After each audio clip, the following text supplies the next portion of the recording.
O Mais Vozes quer ampliar a diversidade dos podcasts no Brasil e ele é feito para você, que tem uma ideia de podcast ou até já tem um. Queremos projetos de pessoas do norte e nordeste do Brasil. Pessoas não brancas, mulheres, indígenas, pessoas trans e pessoas com deficiência. Acesse maisvozespodcast.com.br e se inscreva até 2 de fevereiro. Vamos ouvir Mais Vozes, uma iniciativa Central 3 e Apoia-se. Que golaço de Senegal. Caramba. Que golaço. Abrimos o programa assim. Abrimos o programa com um puta do golaço. Vamos, né? Senhores, é contrastante. Primeiro dizer que o fone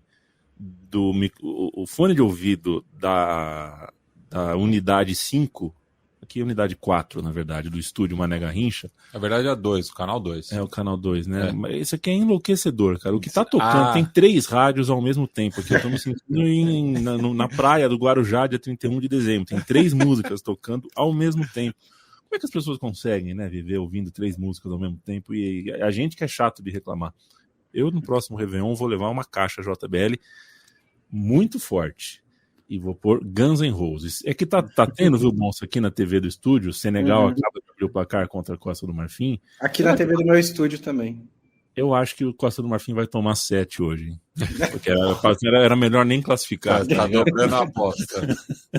É que na TV ao lado tá passando tape de Kansas City Chiefs contra que é Baltimore. Bala, bombom, chocolate, alguma coisa. Baltimore Ravens. Baltimore Ravens.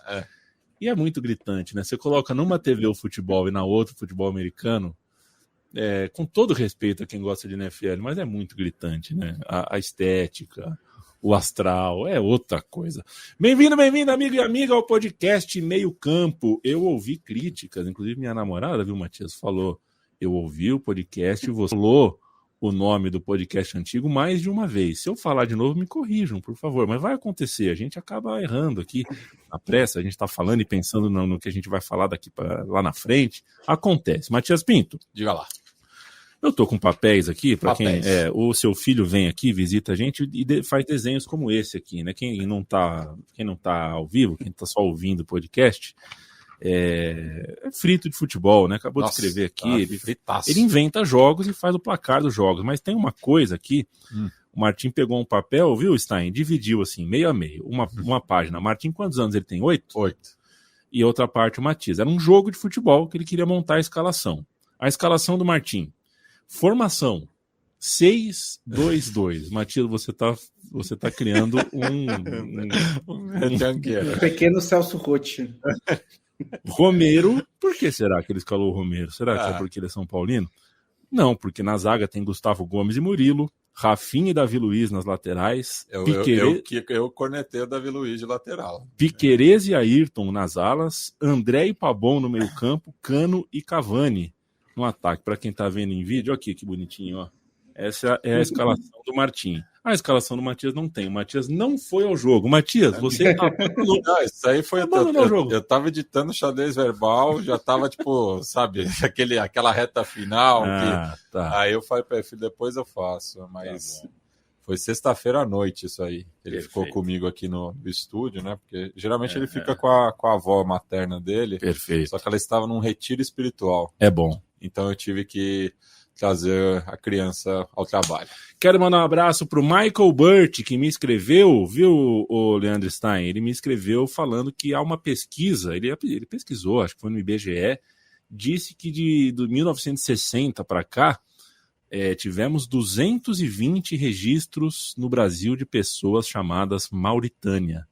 Não sei quantas estão vivas, o auge foi nos anos 70, mas o fato é que tivemos, de fato, 220 já pessoas chamadas Mauritânia. Mauritânia que está fora da Copa Africana, agora há pouco perdeu para Cabo Verde. Tudo bem contigo?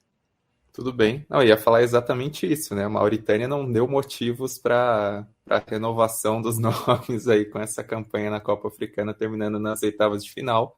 E assim, o Martim fez essa escalação toda numa sexta-feira, para mim fica claro que ele é um dos favoráveis à volta do Conexão Sudaca, né? Porque fazendo uma sexta-feira à noite uma escalação tão sul-americana como essa, ele tá sem intenção, tá pedindo a volta do Conexão Sudaca. Isso. E curioso, né, que a Mauritânia foi o último país a abolir a escravidão, né? Então, não sei se tem relação aí, né, com o pessoal que coloca o nome. Mauritânia, que era o nome de uma antiga província romana, significa Terra dos Mouros. O Leandro Stein, que publicou uma receita com pão sírio, falafel, berinjela, picles e molho de coalhada. E o pão sírio de produção própria. Exatamente, embora hoje não tenha sido o dia da Síria em campo. Embora ele não seja sírio também, né? Embora ele não seja sírio, embora ele seja um pão. Mas o fato é que a Palestina jogou hoje, não a Síria, então não foi um pão palestino, nem um pão iraquiano. O Iraque está fora. A gente vai falar de Ásia, de África hoje, e até um pouquinho de Inglaterra, né, Bruno Bonsante? Você que no Football Manager classificou o Blight Spartans, com 5 acessos seguidos. Falaremos um pouco de Inglaterra e de técnicos também, né, companheiro? Tudo bom? Tudo bem. Pois é, queria fazer um daqueles saves de Futebol Manager, né, que você vai do nível mais baixo da pirâmide para ganhar tudo, né? Uhum. E eu cheguei lá na sexta divisão e não tinha nenhuma preferência por nenhum dos times. Aí eu escolhi o Blight Spartans porque ele é verde. E aí eu já cheguei na Premier League, mas tá difícil, viu? O próximo passo é complicado. Mas eu dei uma olhada no time depois também, eu nunca tinha passado da sexta divisão, é um time que fica ao norte de Newcastle e é um time de praia, dentro do que é possível ter uma praia ao norte de Newcastle. Né? Chamar de litoral, praia. Uma cidade praiana ao norte de Newcastle parece um negócio meio assustador. Mas estamos aí na briga, subimos, caímos, estamos de novo na segunda divisão. Vamos ver. Em breve, o estádio Bruno Bonsante, no norte de Newcastle. Assim espero, né? Falta eu falar com Felipe Lobo, e é com ele que eu já introduzo a pauta. Felipe Lobo Batista, o moço do canal Próxima Fase, quer falar com o Lobo, quer ouvir o Lobo sobre games, curta, acompanhe nas redes sociais e também no YouTube o Próxima Fase, o trabalho solo do Lobo com a temática de games. Tudo bem, Lobo? Um abraço para você. O Barcelona não faz uma boa temporada. Eu acho que não faz porque não fez um bom mercado, porque jogadores jovens do Barcelona talvez tenham pegado para si um protagonismo que eles não estavam prontos para tal. Eu não sei qual que é a questão. O fato é que a temporada do Barcelona não é nada boa, e a notícia do começo de semana que mais impacta é o pedido do Xavi. Ele quer sair do Barcelona, um cara que tem uma idolatria muito grande, uma identificação muito grande, mas está sofrendo com a pressão. É difícil que o Xavi técnico tenha o mesmo tamanho e o mesmo êxito do Xavi treinador, do Xavi jogador, porque ele foi muito grande como jogador. O fato é que antes de ser demitido, ele pediu o boné.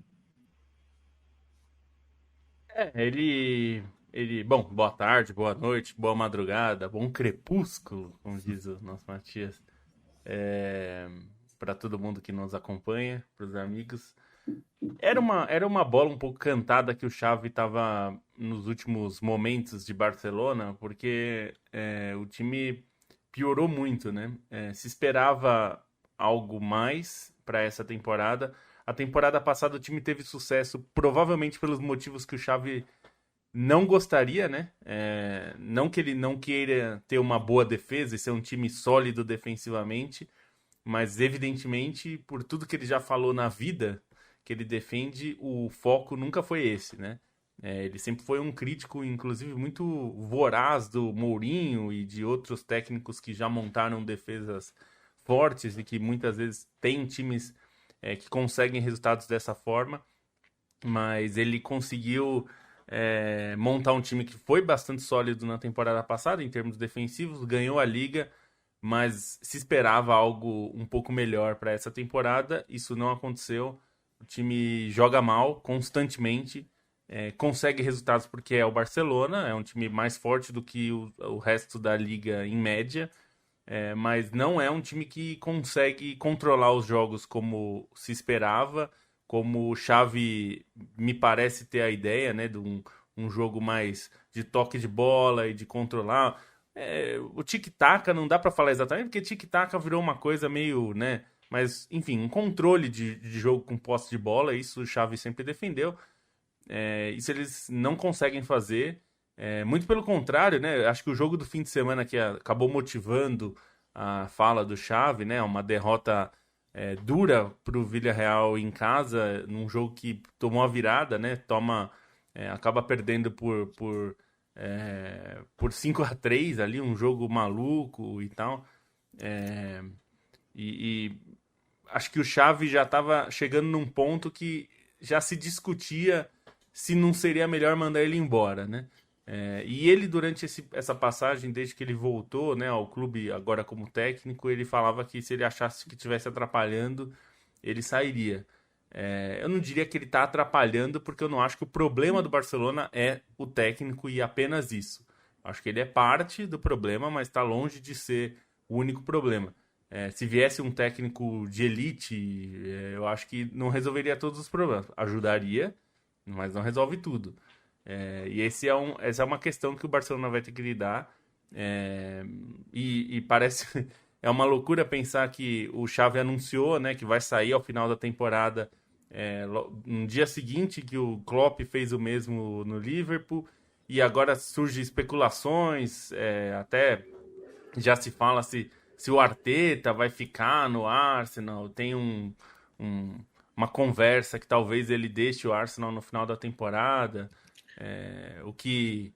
Nesse caso, alimentaria muito as especulações para o Barcelona, né? Afinal, ele é da base do Barcelona ali, é um desses jogadores que nunca conseguiu jogar pelo Barcelona vindo da base do Barcelona.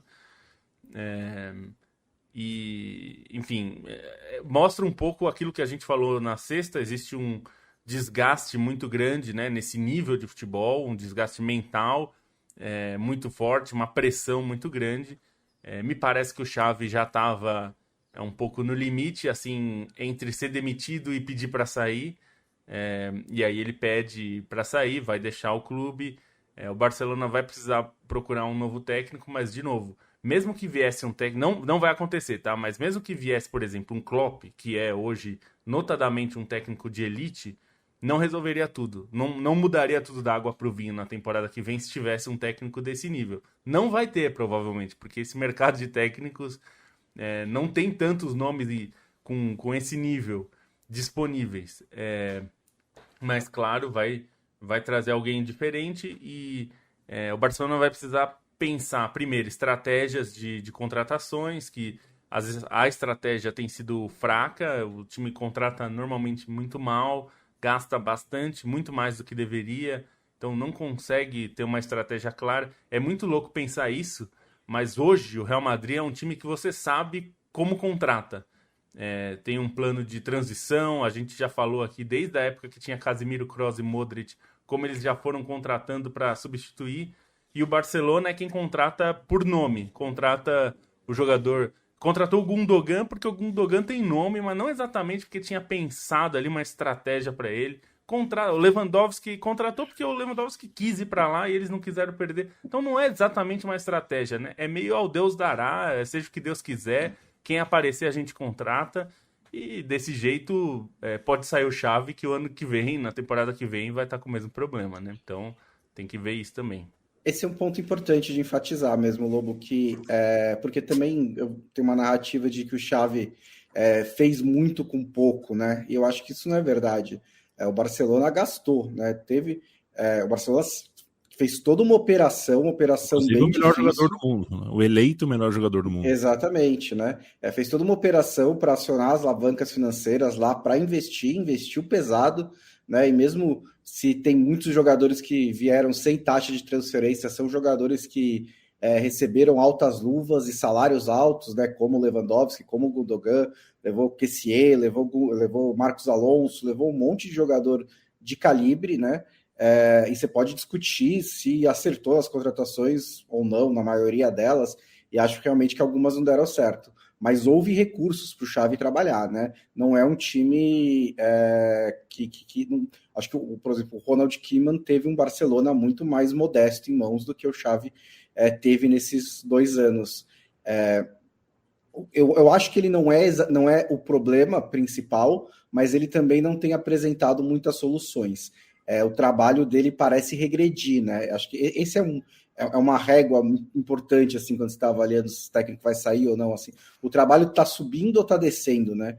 E o do Xavi parece descer. E isso desde a metade da temporada passada, né? Vale lembrar que o Barcelona foi campeão espanhol, mas no segundo turno foi meio que se arrastando, né? Porque tinha aberto uma vantagem muito grande no primeiro, né? Não dava para perder o título, e aí conseguiu somar os pontos que precisava. Mas era um time que não jogava bem mesmo. E aí não jogava bem se defendendo ou atacando, né? Não é exatamente questão de estilo de jogo. E acho que, se você quiser ser até um pouquinho mais simplista, basicamente esse Barcelona do Xavi foi um time muito eficiente quando teve o Lewandowski voando, e à medida que o Lewandowski foi desacelerando, o Barcelona também foi desacelerando e não conseguiu encontrar novas soluções para fazer gol, né? Um time que sofre um pouquinho para fazer gol. Eu acho que quando você tem uma relação tão forte, tão profunda entre o técnico e o clube, como a do Xavi e a do Barcelona, que existem vários exemplos disso, é bom ter um certo cuidado, né? Então, não sei se essa decisão foi tomada em conjunto com a diretoria ou se o Xavi pediu para anunciar, mas acho que é melhor que seja assim, né? Programado e em comum acordo, do que o Barcelona demitiu o Xavi. Isso acho que é um pouquinho pesado para a história que os dois construíram juntos, né? E isso independe da qualidade do trabalho que o Xavi fez à frente do Barcelona.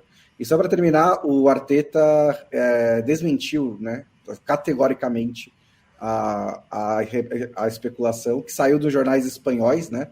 Então, veio lá da Espanha. Então, também não seria de se espantar que fosse o próprio Barcelona jogando uma sementinha ali para ver o que aconteceria, né? O Arteta disse que é completamente falso e que ele está no lugar certo. Imagino que ele seria realmente um nome natural, e também não seria absurdo ele deixar o Arsenal, porque ele já está lá há um tempinho, né? Acho que dá para considerar um ciclo, mas no momento o Arteta diz que não tem nada. Sobre o Xavi, assim, acho importante até para o Barcelona se livrar um pouco desse caráter de sebastianismo ao redor do Xavi, né? Porque o Xavi, durante muito tempo, foi o treinador prometido, né? Como se ele fosse um herdeiro do Guardiola, como naturalmente fosse um cara para resgatar as bases do Barcelona e tudo isso. E, enfim, até aconteceram tentativas que o Xavi não assumiu o Barcelona até ele realmente se sentir pronto, mas não se mostrou necessariamente pronto, né? E aí, assim, pegando o que são esses últimos meses, principalmente, o que aconteceu com o Barcelona depois do título, né, essa queda abrupta, dá para perceber um conflito até um pouco de discurso dentro do Barcelona, porque o Xavi parece que perdeu a mão do clube de diferentes maneiras, né? Uma que as entrevistas dele pós-jogo são totalmente alienadas.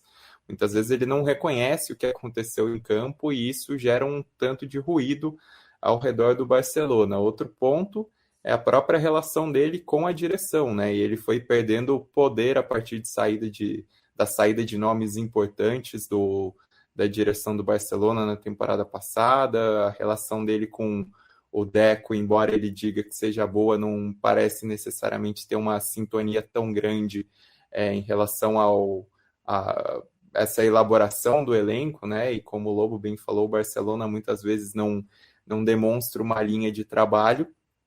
E assim, Barcelona também parece ter perdido, o Xavi parece ter perdido também o vestiário do Barcelona, né? Porque principalmente nessa temporada, alguns sinais bem claros de acomodação ao redor do Barcelona, jogadores contratados que não são necessariamente um exemplo de brio dentro de campo, e o time, assim, esse jogo contra o Villarreal foi muito exemplar, né? A maneira como mentalmente o Barcelona se perdeu no jogo, a maneira como entregou o resultado ali na reta final. tem o peso também se for considerada a saída do Busquets, né? Não só em questão da importância técnica dele, mas, enfim, do que ele representava dentro dos vestiários. E dentro de todo esse processo, em várias frentes, o Xavi acabou sendo moído.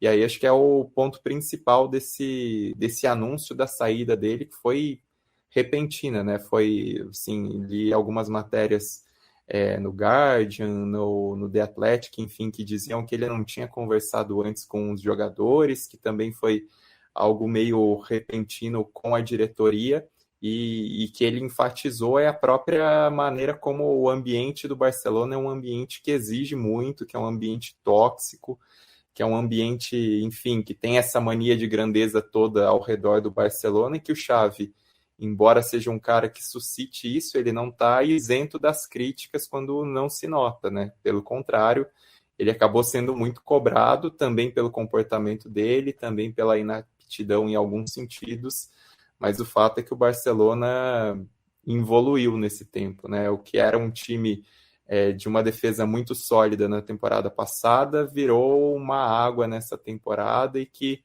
nem os jogadores que deveriam ser protagonistas não acabam assumindo muito isso, né? Uma queda muito clara e um final do Xavi assim cabisbaixo. E só para finalizar, acho que algo importante também é pensar quem vai ser esse novo nome, né? Porque ao menos essa passagem do Xavi, que rendeu um título em espanhol, mas não empolgou, acho que ela quebra um pouco essa questão do sebastianismo, do barcelonismo ao redor. Entre outros nomes comentados, parece que o Laporta gosta bastante do Hansi Flick. Li algumas notícias sobre isso, que o Hansi Flick seria um dos nomes cogitados. Tem conversas sobre o Thiago Motta, o Mitchell, que está indo tão bem com o Girona, né, e que tem toda essa questão de estar próximo dentro da Catalunha, que pode ser um fator. E também li sobre o Garcia Pimenta, que aí acho que é um nome até interessante, né, que vem fazendo um grande campeonato com Las Palmas, que treinou muitos talentos do Barcelona na base do time, mas que acabou demitido pelo Laporta. Não sei se o Laporta voltaria atrás, mas é um nome curioso, que talvez fosse, se ainda há um resquício disso, de La Masia, de toda essa história que o Barcelona gosta de contar ao redor de si, o Garcia Pimenta seria um nome interessante dentro desse contexto, mas que parece difícil bater nessa tecla mais uma vez, quando o Koeman, que é uma lenda do Barcelona, herói do primeiro título de Champions, foi tão mal, e o Xavi não se desenvolveu como se esperava. Pro Matheus Caldas, Zé Pereira, um abraço para você. Léo Pereira tá aqui, o Expedito também, um abraço. Felipe Martins, Giovanni Lima, o Luiz Guilherme, a gente está feliz também de estar aqui, companheiro. Augusto Mercúrio, Ramon Flores, Jefferson Lima, Martinez ou Alisson ou Martinez, não sei, depende do esquema tático, cara. Os dois são jogadores que funcionaram em times bem específicos, né, e não em outros. Gladson, um abraço para você. Falhei no bolão, hein, Gladson? Vida muito corrida, meu irmão, desculpa. Felipe Oliveira, amigo, por favor, manda um abraço para o meu amigo Paulo Duarte, histórico torcedor do Coxa, e assim como nós. Um abraço para você, Paulo Duarte, viva Maradona. Matias, vocês consideram um torcedor histórico do São Paulo? Não, acho que não é para tanto. Mas é um torcedor historiador do São Paulo. Sim. Eu acho que o Matias está entre os 100 mil mais famosos torcedores do São Paulo. Eu acredito que sim. Eu acredito que sim também. Matias, aproveita então, vamos falar um pouquinho de história. Dá uma pincelada para a gente está terminando, a gente está no meio do mata-mata, né? Tanto na África quanto na Ásia. Então, quem ouve a gente, dependendo do dia, de repente já está ouvindo a gente um pouquinho mais. Então, não vamos falar de jogo, mesmo de bola de campo, mas das histórias, né? O Iraque, por exemplo, fez uma ótima primeira fase e caiu para a Jordânia. E a festa na Jordânia é incrível. Enquanto isso, na África, a festa congolesa, quando a República Democrática do Congo tirou nos pênaltis do Egito, também vale destaque. Hoje a Palestina esteve vencendo o Catar e tomou a virada. Quero te ouvir sobre o mata-mata na África e na Ásia, 2 competições que estão muito gostosas, muito aprazíveis. Na Ásia a gente tinha comentado, né, desse simbolismo na semana passada, né, das histórias de Iraque, Palestina e Síria. Infelizmente, as 2 primeiras já se despediram da competição, né? É um jogo maluco, né, entre Iraque e Jordânia. Jordânia que acabou se classificando, né, vai enfrentar também o surpreendente Tajiquistão, né, que chegou às quartas de final, tendo a Austrália, né, como possível adversário dessa chave, né. Temos certeza já que ou Tajiquistão e Jordânia estarão na semifinal, podendo enfrentar, né, uma das 3 seleções mais fortes do continente, porque a Austrália está esperando o vencedor de Arábia Saudita e Coreia do Sul. Enquanto que a Síria, né, joga, contra o Irã, né, que é um dos favoritos, jogo nessa quarta-feira, a 1h, né, aqui do horário de Brasília, fechando, né, essa fase, e enfrenta, né, o vencedor de Bahrein e Japão. Então também a Síria tem uma missão muito difícil, enquanto que o Catar, né, que já passou da Palestina, enfrenta também o Uzbequistão ou Tailândia, né? Então é possível crer, né, que o Catar chegue pelo menos na semifinal, sediando o torneio, né? O Catar que, enfim, tem feito diversos investimentos, não só no futebol, como em outras modalidades, né? Justamente com esse uso, né, criticado do sport washing, né? Enquanto que na África, né, a gente está tendo uma das melhores Copa Africana de Nações dos últimos tempos, né? Acho que desde que eu acompanho não lembro de ver tantas reviravoltas, né? A gente está gravando no momento aqui, Senegal começou vencendo a Costa do Marfim, a anfitriã, que se classificou na Bacia das Almas, né, depois de ser derrotado, né, pela Guiné Equatorial, que já se despediu também, né, foi batida pela sua quase xará, a Guiné, que vai enfrentar a República Democrática do Congo, essa sim que fez tem uma grande história, né, ao eliminar o Egito, né, e talvez sonhar aí, né, com essa possibilidade de título que só veio uma vez na sua história, quando ainda era chamada de Zaire, né, um time que ao longo dos anos, né, era muito calcado na liga local e tem contado cada vez mais, né, com jogadores congoleses que despontaram nas principais ligas da Europa, ou mesmo, né, filhos de imigrantes, né, do Congo, que estão também espalhados pelo continente europeu, e enfrenta então, né, a Guiné na próxima fase. Temos também, né, o destaque de 2 seleções lusófonas chegando às quartas de final. Angola, que vai pegar essa pedreira aí, que é a Nigéria, né, acabou despachando sem muita dificuldade a sua vizinha Namíbia, mesmo tendo o goleiro expulso no começo do jogo, mas existe, né, uma diferença considerável no nível das 2 seleções, enquanto que a Nigéria também, né, teve uma pedreira aí logo de cara, sua arquirrival Camarões, e ao contrário das finais disputadas entre as 2 seleções, teve melhor sorte dessa vez, passando, né, pelos Leões Indomáveis. Enfim, e ainda temos, né, além do jogo que está ocorrendo no momento, amanhã Mali e Burkina Faso, outra rivalidade regional ali do Sahel, e talvez o jogo com a maior distância envolvida entre as 2 seleções, né? O Marrocos, que é o país mais setentrional da África, e a África do Sul, que é o mais meridional, 2 seleções também muito tradicionais. Marrocos, que eu acho que muito pelo que fez na última Copa do Mundo, é uma das principais favoritas, né, para levantar a CAN, que também só aconteceu em uma oportunidade, né?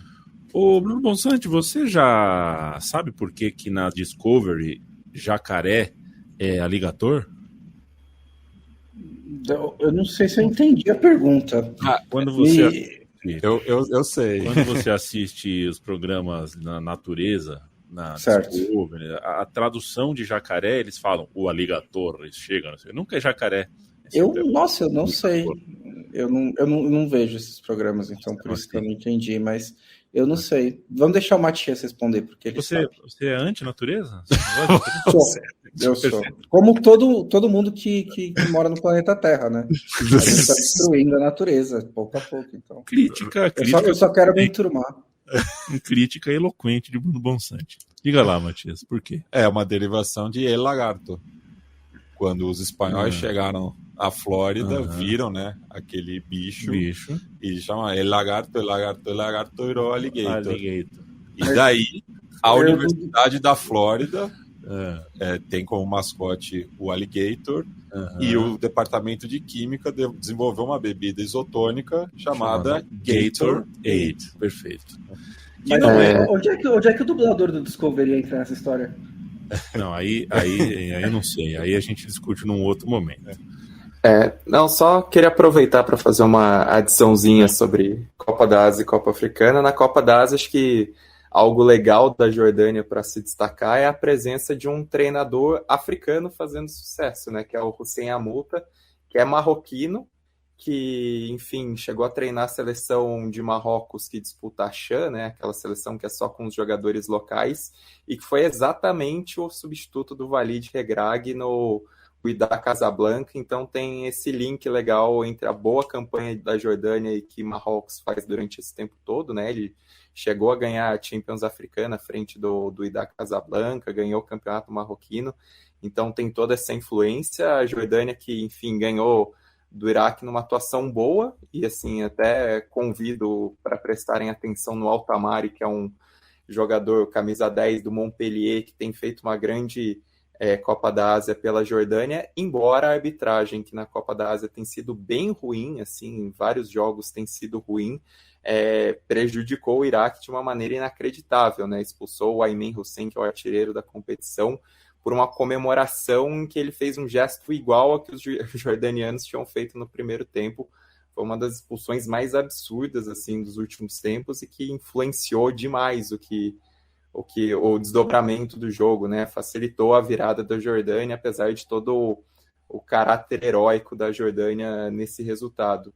E sobre Angola também acho que vale um destaquezinho rápido, porque Angola era uma seleção que nas prévias da Copa Africana, mesmo entre os angolanos, mesmo entre os especialistas africanos, Angola era vista como um time de possível eliminação na fase de grupos e tem apresentado um baita de um futebol, né? Esse resultado contra a Namíbia, assim, mesmo quando ficou com um a menos, o time continuou jogando para frente, continuou mostrando recursos, então é uma seleção que também vale prestar atenção por ser um time bem legal, e Angola colhe os frutos de um trabalho de clubes, né? Que é bem feito, pensando no sucesso de muitos times, até em contexto continental, né? O 1º de agosto fez boas campanhas na Champions Africana. Angola tem sido uma surpresa bem positiva. Se por um lado o Cabo Verde não é necessariamente inesperado por aquilo que construiu nos últimos anos, esse sucesso de Angola é algo fora da curva e o time apresenta um futebol que merece elogios. E só uma pequena correção da minha parte, que eu falei, né, que a seleção da República Democrática do Congo tem um título apenas, mas são dois, né? Um como Zaire e outro como República Democrática do Congo, antes da primeira mudança de nome, né? Em 68 e 74. Perfeito. Landstein, você é a favor da natureza? Eu sou. Perfeito. A gente já falou de JBL, já falou de Gatorade, mas o nosso patrocinador é a KTO. KTO.com é o endereço, você entra lá e confere múltiplos esportes, múltiplos mercados, você tem a malandrinha, você tem as KTOs, que são formas muito autorais de se apostar, né? São mercados feitos pelo time da KTO, time bem criativo, a quem mando um beijo e um abraço pela parceria de sempre. Com o cupom, você pode pôr, por exemplo, o cupom IAMIN. Coloca meu sobrenome no cupom quando fizer o cadastro. Se você estiver fazendo o seu cadastro e colocar esse cupom, você ganha 20% de free bet. Nós do meio campo sempre indicamos para você. Se vai fazer apostas esportivas, faça isso com responsabilidade, faça isso para se divertir. Não tome isso como um meio onde você coloca aquilo que você não pode perder. Esse é um tipo de jogo que você não precisa entrar. Se for para se divertir, sem se sentir viciado ou dependente das vitórias, ótimo. A gente indica que você vá lá e faça isso na KTO, que é parceira da comunicação independente, do podcast Meio Campo. O Lobo e o Bonsa trazem dicas. Não precisa ser 3 cada um. A gente criou essa regra de não precisa ser 3. Você pode trazer uma dica boa. Se vocês trouxerem uma dica boa para a pessoa acertar, já vale mais do que 3 que a pessoa erra. Eu prefiro acertar uma do que errar 2, né? Mas eu deixo com vocês. Começa contigo, Lobo. Vamos lá. Esse meio de semana mais complexo, mas eu vou pegar aqui, eu vou entrar no território do Bonsa e vou pegar o Aston Villa e Newcastle, jogam nesta terça, né? Dia 30. E o Aston Villa, jogando em casa, tá pagando 1,90. O Aston Villa tem sido um time bem interessante, assim, nesses tempos. Então, acho que pode ser uma boa. E esse me parece uma cotação boa. Tem um outro aqui que eu fiquei um pouco na dúvida, mas acho que até vale, assim, pela diversão. E aí já é mais pro fim de semana, eu vou entrar já num de sábado, porque, enfim, não tem tantas coisas assim que me atraíram nesses jogos de meio de semana. Mas já vou deixar aqui antes, então na sexta-feira eu já não dou essa dica, que é Everton e Tottenham jogam no sábado. E o empate tá pagando 3,50. Eu sei que o empate de todas as apostas que a gente faz, empate é sempre a mais difícil de apostar, porque é o que você tem mais tensão ali, né? Porque qualquer gol, quando você tá acertando, né? Qualquer gol muda tudo, né? Então, mas a cotação do empate do Everton e Tottenham tá 3,50, eu acho interessante. Então, vou ficar essas duas, porque as outras eu achei fracas, não vou ficar dando nada demais aí. Bruno Bonsante. Peguei 2 jogos da Premier League aqui também nesse meio de semana, um deles Aston Villa e Newcastle, né? Aston Villa jogando em casa, 1,90, acho que é uma boa cotação para ganhar de Newcastle, que está em uma fase cheia de desfalques, cheio de problemas, então é uma boa aposta mesmo, também tinha pegado. E tem City e Burnley, e o Manchester City costuma destroçar o Burnley, né? É um dos confrontos aí mais desiguais, mesmo na época do Shandike, que tinha uma visão de jogo muito diferente da do Kompany, e agora é contra um Burnley que tenta jogar um pouco mais, né? Então vai ter ainda mais espaço para o Manchester City. O City aí tentando acompanhar o Liverpool, tentando encostar na ponta da tabela, o Burnley lá embaixo embaixo da tabela da Premier League, e o City joga em casa, onde costuma ser arrasador. Então, acho que a possibilidade de sair 4 gols nesse jogo é bem alta, e aí essa cotação está 1,85, que eu também acho uma boa cotação. KTO.com, um beijo, um abraço para o time da KTO, aposte para se divertir. E o podcast Meio Campo segue com a KTO ao lado. Um abraço, e falou do Kompany, né? Um abraço para o pessoal da Kompany Games, lá na Praia Grande. Fiquei horas um dia lá esperando, porque o Sonic 2 tinha sido lançado, né? E tava lá, chegou na Kompany Games, era uma videolocadora de jogos, né? E tava alugada. Aí a gente falou pro cara, quando que devolve? Devolve amanhã. Chegou o dia seguinte, a gente sentou a bunda na videolocadora e esperou o cara levar. E ficou lá horas até o moleque levar a fita. Assim que ele devolveu, a gente pegou, alugou e saiu correndo. Me lembro perfeito, a gente correndo pelas ruas da Praia Grande e pulando, assim. Tava um dia de sol e a gente não queria ir pra praia, não. A gente queria jogar Sonic 2. Grande história, né, Felipe Lobo? Essa história um dia eu conto pra você com mais detalhes no canal Próxima Fase. Quero falar com os senhores, pulando um pouquinho para o Brasil, sobre imagens. É um pouco papo de louco, né? Um pouco papo de hospício, quando a gente tenta falar sobre projetar um estádio onde bate sol e projetar eventos de show que preservem um gramado, e você pensar nisso como investimento, não como custo, porque o futebol é feito na grama. e aí você acha a solução da grama sintética, a grama sintética é uma solução, mas não é a solução ideal, porque se fosse a solução ideal, o Liverpool usava grama sintética, o Manchester City usava grama sintética, o Bayern de Munique, mas ok, no Brasil é assim, tem que ser assado, no Palmeiras tem que ser assim, porque não bate sol, porque é muito show, ok. E a gente se depara hoje com chuteiras, assim, eu não sei explicar que tipo de gororoba é aquela que fica na chuteira, um pastiche de plástico com borracha, deve ser, assim, é muito bizarro você imaginar que o atual bicampeão brasileiro, o time que tem mais êxitos nos últimos anos no futebol brasileiro, ao lado do Flamengo, inclusive do ponto de vista econômico, ou seja, o time que mais teria condições de ter um gramado sintético ou não, natural ou não, de primeiro nível, tem que pensar dessa forma. E agora o Palmeiras, para jogar em Barueri, porque o Palmeiras vai sair do Allianz Parque, e coincidentemente o estádio que a patrocinadora e presidenta adquiriu. E ela vai colocar grama sintética no estádio de Barueri também. No estádio de Barueri bate o sol, ou seja, não é essa questão. E não tem show. Então é escolha mesmo, não é só uma. Né, os argumentos que valeram, que foram usados para o Allianz Parque, não servem para Barueri, mas vai ser colocado, só que vai ser colocado depois. Vai atrás. Por causa de um problema na grama sintética em Perdizes, vai ser atrasada a colocação de grama sintética em Barueri. O Palmeiras se autodespejou numa nota oficial, vai trocar a grama sintética do seu estádio. É uma história bem esquisita, bem mal contada, mas urge, né, Bruno Bonsante, a gente falar, e a gente cansa de falar, entre outras tantas coisas, distribuição do dinheiro, arbitragem melhor, preparada, profissionalizada ou não, e os terrenos, né? Que dificuldade que o futebol brasileiro tem de conversar de maneira adulta sobre seu terreno, sobre seus gramados.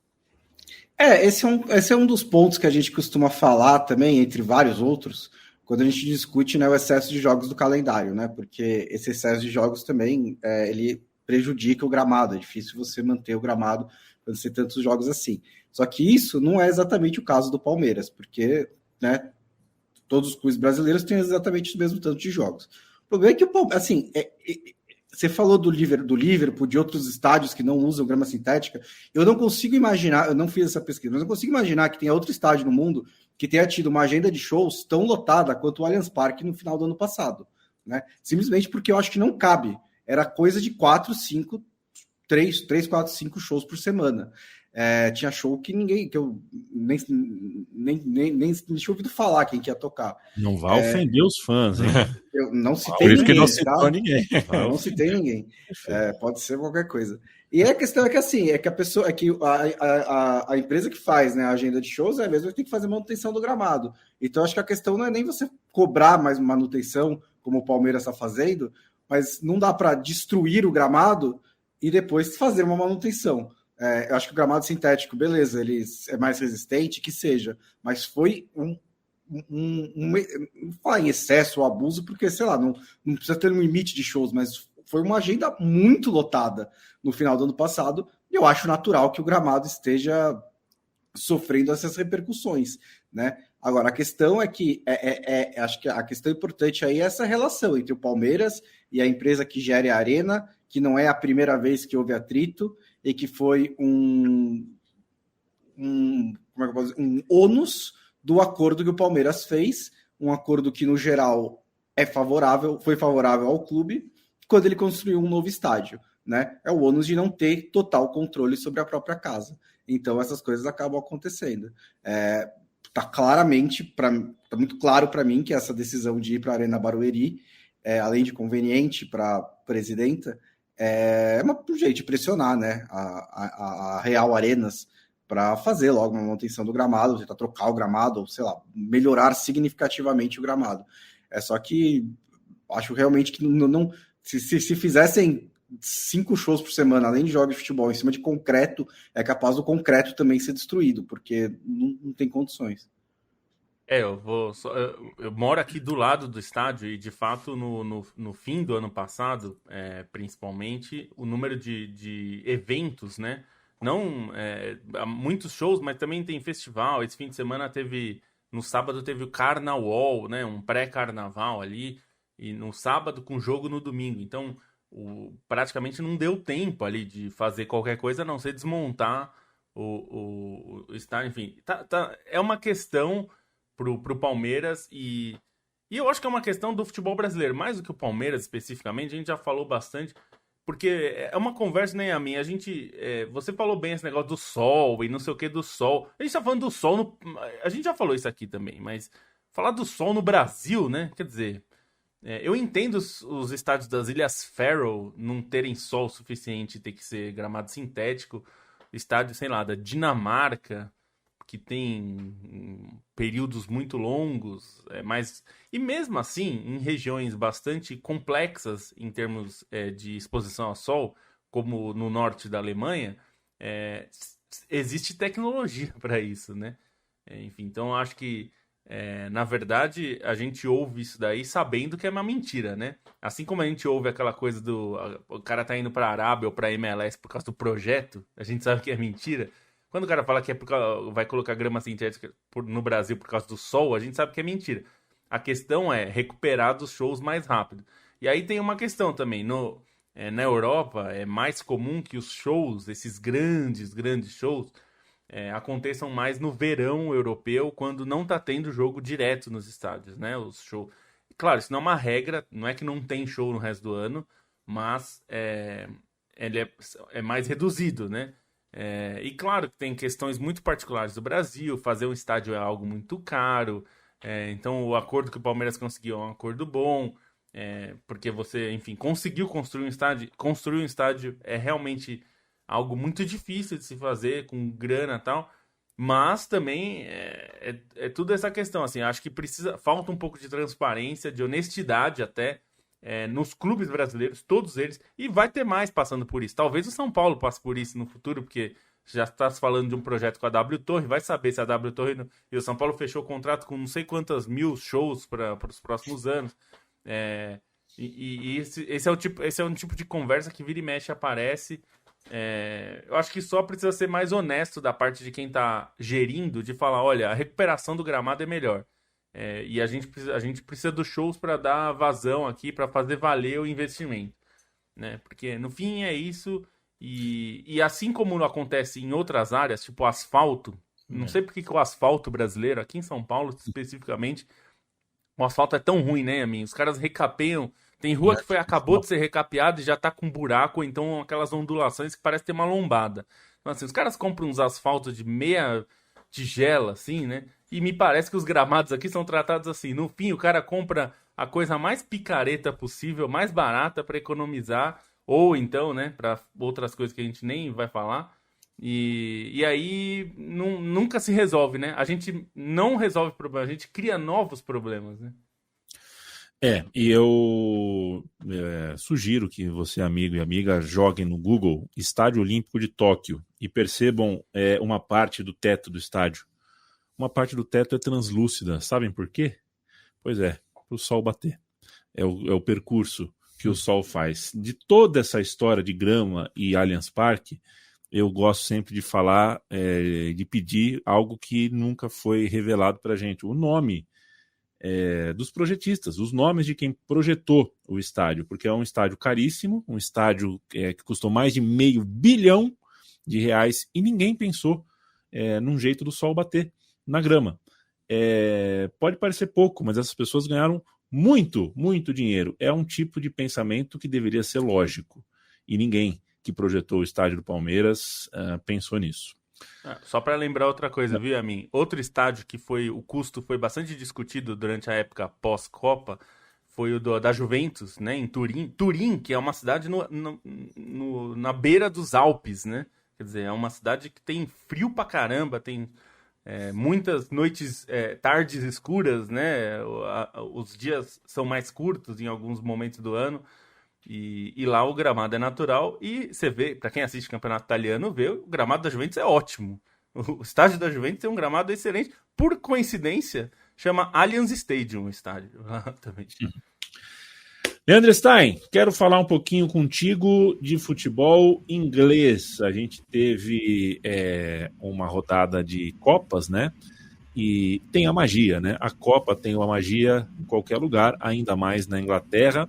A gente tem feitos como o do Maidstone United, que eu quero ouvir qual é a história escrita por esse clube depois de 46 anos de hiato, e tem também as classificações mais graúdas, né? O Manchester City, por exemplo, conseguiu a sua classificação. A gente tem um momento afetivo muito grande em Liverpool com o Jürgen Klopp e a sua torcida, né? Depois do anúncio dele de que vai sair. Inglaterra na pauta do meio campo.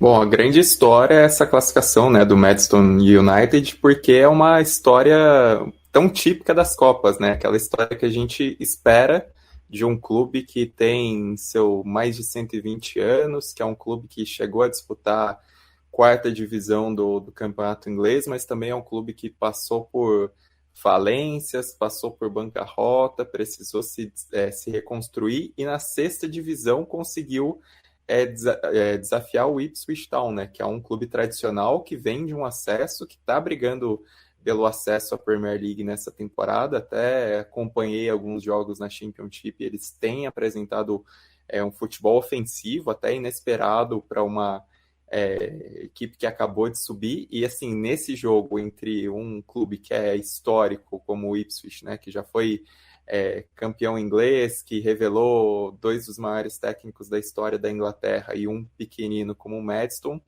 foi um vareio, né? Assim, o jogo foram 38 finalizações contra 2, e mesmo assim o time que só deu 2 finalizações conseguiu vencer por 2-1, um resultado imenso. E aí acho que vale olhar até para os personagens, né? Porque o Maidstone United, eu estava analisando o elenco, é interessante como tem jogadores de várias nacionalidades, né? Tem ingleses, tem trinitinos, tem granadinos, holandeses, cipriotas, tem até jogador com origem malaia e nepalesa. E aí um dos destaques do jogo, né, um dos destaques do time, o melhor do jogo, foi um brasileiro, o Lucas Covolan, o goleiro, que chegou a passar pelas seleções de base, pela seleção sub-20, chegou a dividir quarto com Felipe Coutinho, com Oscar. Passou por clubes importantes do Brasil, como o Vasco, como o Atlético Paranaense. Nesses caminhos da carreira, ele acabou indo primeiro para as divisões inferiores da Espanha, depois chegou na Inglaterra, tem até certa fama nas divisões de acesso da Inglaterra, porque chegou a marcar gol em playoffs de acesso e tudo isso. Enfrentou uma depressão, e aí passou a fazer um acompanhamento psicológico, e nesse jogo do Maidstone United acabou sendo um grande herói, né? A quantidade de defesas que ele faz, são 12 defesas na partida, faz algumas defesas espetaculares. O goleiro de 32 anos foi o grande herói do time, o herói da classificação, e é um personagem pouco imaginado, né? Assim, até vi uma entrevista bastante interessante dele para Placar, já depois do jogo, para o site da revista Placar, e aí ele fala como até prefere continuar jogando na Non-League na Inglaterra, porque o clube tem uma estrutura excelente, que ele até compara com um nível Série B no Brasil. E outro personagem legal é o George Elokobi, que é o treinador do Maidstone United, camaronês de 37 anos, que chegou a atuar na Premier League nos tempos que ele jogava no Wolverhampton. Era um jogador muito querido, muito esforçado, e durante essa campanha, né, essa classificação histórica, ele até teve uma cena muito interessante da maneira como ele estava conversando com a torcida do clube antes do jogo, e depois dedicou a vitória aos camaroneses. Foram cenas muito bonitas. E aí tem todo esse jejum, né? Desde 77, 78, que um time de baixo para baixo da quinta divisão, né? Ou seja, da sexta divisão para baixo, não chegava tão longe na Copa da Inglaterra. E aí vem uma curiosidade, porque não esperava que o Blyth Spartans fosse citado no início do programa, e é justamente o último clube da sexta divisão para baixo que tinha conseguido isso. Então o Bonsa, além de tudo, treina um clube que fez história na Copa da Inglaterra. E aí, dos outros confrontos, acho que fica esse destaque para a classificação do Liverpool, né? Menos por aquilo que foi o confronto contra o o Norwich muito mais por aquilo que foi a homenagem ao Jürgen Klopp, né? E sim, a emoção era evidente. A maneira como a torcida cantou You Never Walk Alone, muitas homenagens em faixas, em cachecóis, isso foi muito bonito. Uma classificação do Manchester City no jogo mais difícil, né? Considerando que pegava o Tottenham, teve esse desafio maior num confronto logo cedo na Copa da Inglaterra. O Manchester United sofreu contra o Newport County, e aí acho que conta também o que é esse momento, né, do Manchester United, a desconfiança ao redor do time, tudo aquilo que não acontece ao redor do Manchester United e as dúvidas que prevalecem sofrendo contra, enfim, uma equipe bastante inferior, né? E é outro jogo que acho que merece destaque, não tão visado, mas que merece destaque pela rivalidade, foi o Wolverhampton 2, West Brom 0, foi na casa do West Brom, foi um jogo que teve até pancadaria entre as torcidas, porque são dois clubes de grande rivalidade, teve conflitos, o jogo precisou ser paralisado, então também mostra esse caráter da Copa da Inglaterra, né? Essa edição da Copa da Inglaterra que já teve Newcastle e Sunderland, então vai entregando bastante em relação aos clássicos. Teve o clássico esqueci o nome do time, enfim, teve o clássico galês na Copa da Inglaterra entre dois times de Gales também na fase anterior, então está sendo bem ressaltado nessa edição da Copa da Inglaterra, bastante especial. Falando em outro galês, o Wrexham está sendo eliminado no momento, né, pelo Blackburn Rovers. Um dos primeiros campeões da Premier League está ganhando por 4-1 da equipe queridinha aí, né, por conta do reality show.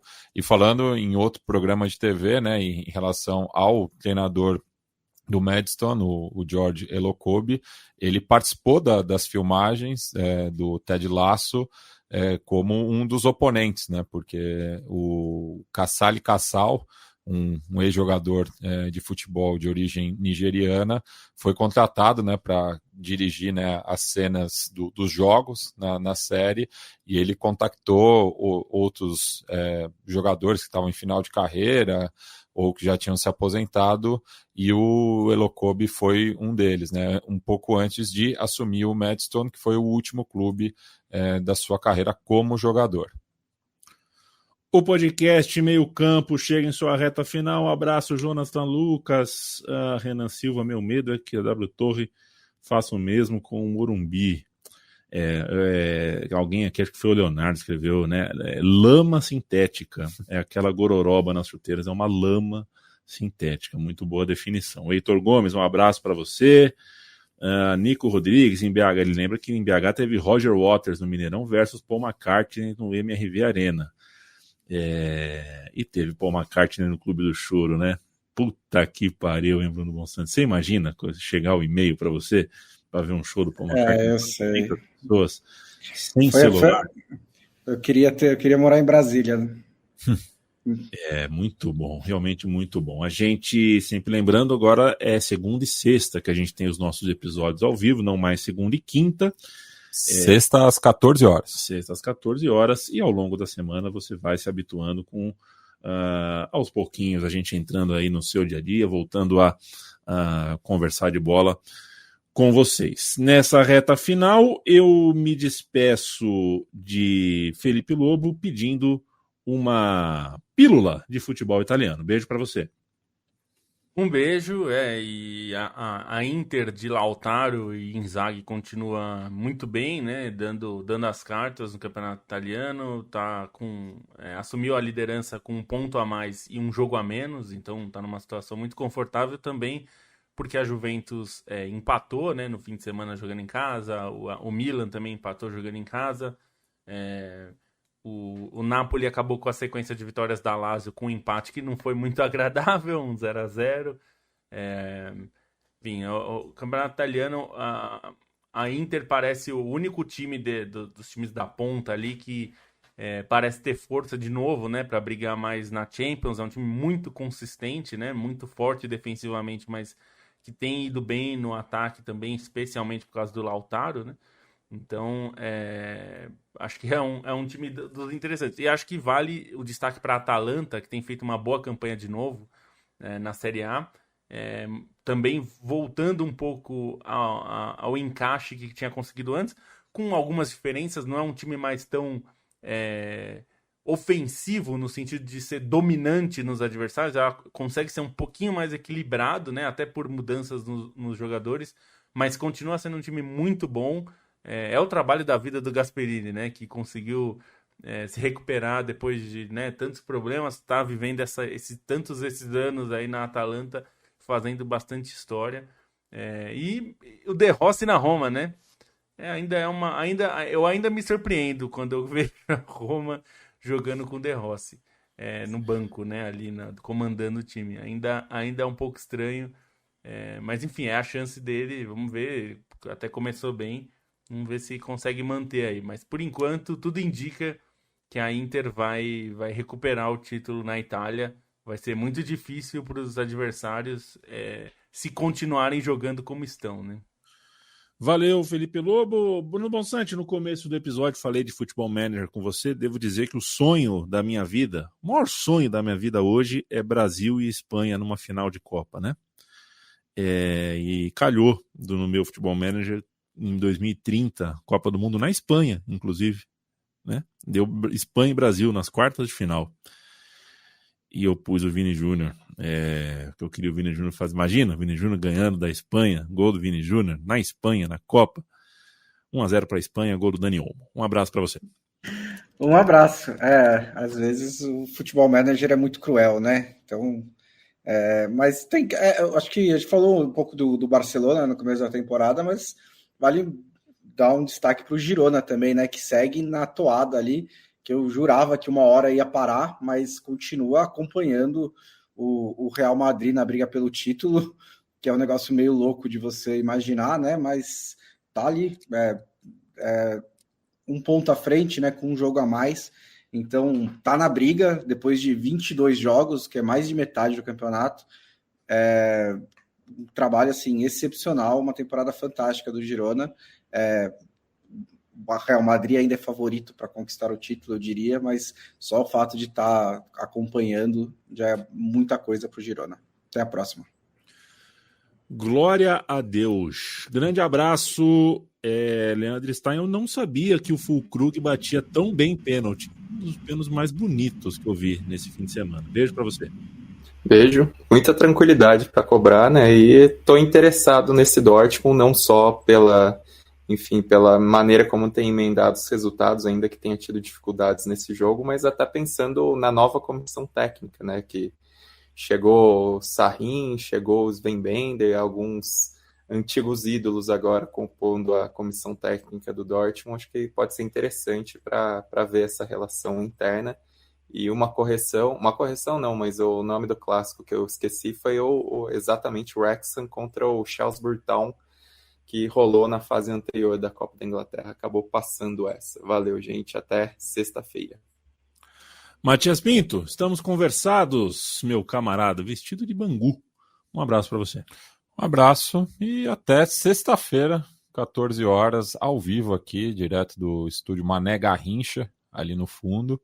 E o pessoal do meio campo, agora, ó, quase perfeito. O ato falho aqui, cada um em suas respectivas casas. Se Deus quiser e ele há de querer, o top 3 do Carnaval Paulista, por favor, Matias, porque essa semana tem desfile.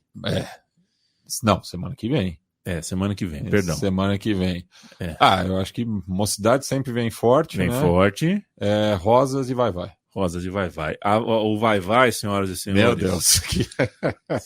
Prestem atenção no vai-vai, senhores. Veremos. Eu vou contar. Vai. Veremos o Borba Gato pegando fogo de verdade na avenida. Isso eu conto para vocês em primeira mão. O vai-vai vai fazer isso. Um abraço para o Andrade. Um abraço para o Andrade, nosso parceiro, que tudo dê certo para o vai-vai e para todas as agremiações. Todas. Eu quero que todas. As co-irmãs. Eu quero que todas consigam o título eternamente. Eu gostaria que acabasse as notas não 10 no carnaval e todo mundo ganhasse empatado sempre. O samba enredo do carnaval paulistano é 10 para todo mundo. É chuva de 10. É 10 para todo mundo. Porque aqui a gente tem o carnaval científico. Se você olhar o caderno que o jurado de São Paulo recebe e o caderno que o jurado do Rio de Janeiro recebe, o manual, né? O manual de interpretação de notas, parece que a gente está falando de rugby e polo aquático. Assim, são duas coisas completamente diferentes, mas é carnaval da mesma forma. Vai entender. Eu não sei se ainda está vigente, né, Matias, mas eu sou habilitado. Eu posso ser jurado de carnaval. Eu fiz os dois. Eu não fiz o módulo música, mas eu fiz os outros 2 módulos. O módulo de alegoria, os itens estéticos e os itens intelectuais de um julgamento de carnaval. Vamos ver no que vai dar. Mocidade... Rosas e vai. Perfeito. Você também não põe uma surpresinha, né? Não vou me arriscar, né? Ô, Bono Santos, você sabe qual é o enredo do Camisa Verde e Branco? Não, de jeito nenhum. Quer chutar? Se for chutar, vou dar uma dica. Se for chutar, chuta com a perna esquerda muito, muito forte.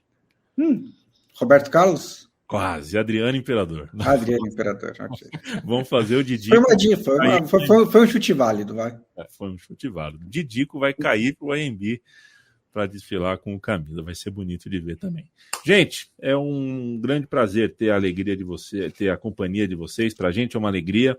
Sexta-feira nós estamos de volta. Eu aqui no meu velho querido banco, vocês aí em todo o Brasil, porque o meio-campo é nosso. Tchau, tchau.